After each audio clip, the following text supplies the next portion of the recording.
Hello friends, welcome back to our channel. Friends, government అయితే ఒక మంచి అప్డేట్ అయితే వచ్చింది. తల్లికి వందనం పథకం గురించి ఫుల్ డీటెయిల్స్ అయితే ఈ వీడియోలో ఎక్స్ప్లెయిన్ చేయబోతున్నాము.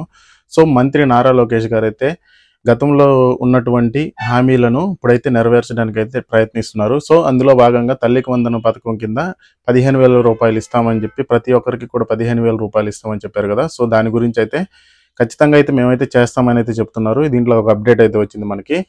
ఎవరైతే అర్హులైనటువంటి పిల్లలు ఉంటారో సో వాళ్ళందరికీ 1వ క్లాస్ నుంచి 1వ తరగతి నుంచి ఇంటర్మీడియట్ వరకు చదువుతున్నటువంటి ప్రతి ఒక్క పేద విద్యార్థికి ఈ 15,000 రూపాయల పథకం అనేది చేరాలనే ఉద్దేశంతో ముందుకైతే వెళ్తున్నారు. ఇందుకు కావాల్సినటువంటి డాక్యుమెంట్స్ చూసుకున్నట్లయితే మీకు ప్రతి ఒక్క పిల్లవాడికి కూడా ఆధార్ కార్డు అనేది ఖచ్చితంగా అయితే అప్డేట్ అయితే చేసి పెట్టుకోండి.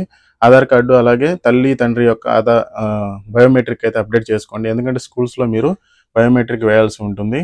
సో ఎవరైతే గార్డియన్స్ ఉంటారో గార్డియన్స్ కూడా మీరు ఆధార్ కార్డ్స్ అనేది రెడీ చేసి పెట్టుకోండి.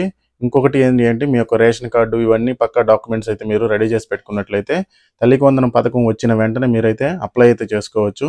ఇది కూడా త్వరలో అప్డేట్ అయితే రాబోతుంది. అప్డేట్ రాగానే మన ఛానల్ అయితే ఫస్ట్ అప్లోడ్ చేయడం జరుగుతుంది. సో కొత్తగా చూస్తున్న వాళ్ళు ప్రతి ఒక్కరూ మన ఛానల్ సబ్స్క్రైబ్ చేసుకొని వీడియోని అయితే షేర్ చేసి లైక్ చేయండి.